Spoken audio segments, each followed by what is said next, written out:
Cameras at the Kamiti maximum security prison were out of order the day 3 terror convicts broke out. This according to the multi-agency team probing the circumstances of the escape, of which shook the nation. Detectives are also looking into the money trail and communication links involving some officers in the Kamiti months before the prison break. Seth Olale has that story for us. It is now emerging that security cameras at the highly guarded Kamiti maximum prison were all out on the day of the escape of 3 terror convicts. Detectives from the DCI Serious Crimes Unit, Anti-Terror Prevention Unit, forensic experts and crime scene processing officers are looking into how security camera malfunction happened and why it was never reported.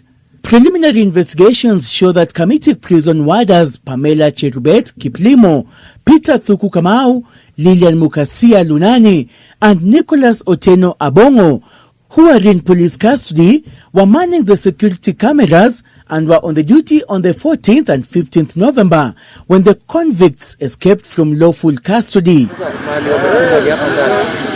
Furthermore, police want to know how the officers failed to notice the activities of the terror convicts prior to and during the escape, despite the condemned Block A6 being covered by CCTV cameras, and if they noticed the activities of the escapees, their reasons for failing to report. The real work begins.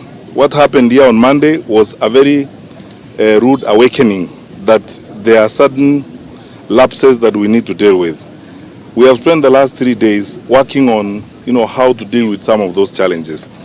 And I pray to God that we never get here as a country, because the level of anxiety the country got into was unnecessary because of the lapses that were here. The government has already approved the installation of the new CCTV cameras and biometrics equipment. In last week's crisis security meeting at State House, Nairobi, President Uhuru Kenyatta ordered the Department of Correctional Services to take disciplinary action against all Kenya Prison Service personnel who were on duty when the rearrested fugitives broke out. And we have officers we suspect failed in their duty to do this. We will ensure that the law takes its course and we bring all those who are involved to justice. Investigators are also assessing a suspicious money trail and communication network involving some prison officers at Kamiti, dating months before the escape of the 3 prisoners. Upon their recapture, convict Mohammed Abdi Abikar confessed to having been aided from Kamiti by prison officers in exchange for a brine. Ameniambia nyinyi mmeshika sisi. Nyinyi mko pari sana. Kama simu zetu hazingepotea, mungewachilia sisi. Nikamuuliza kwa nini? Nyinyi hamwezi mkashinda ile watu wako Kamiti na mmewachilia sisi. Tungempea nyinyi pesa. Police are also analyzing data from 2 damaged mobile phones recovered near the scene where the 3 prisoners were rearrested.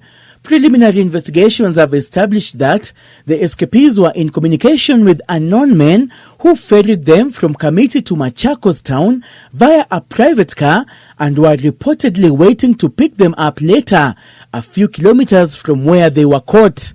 Detectives believe the escapees were handed the communication gadgets soon as they left jail.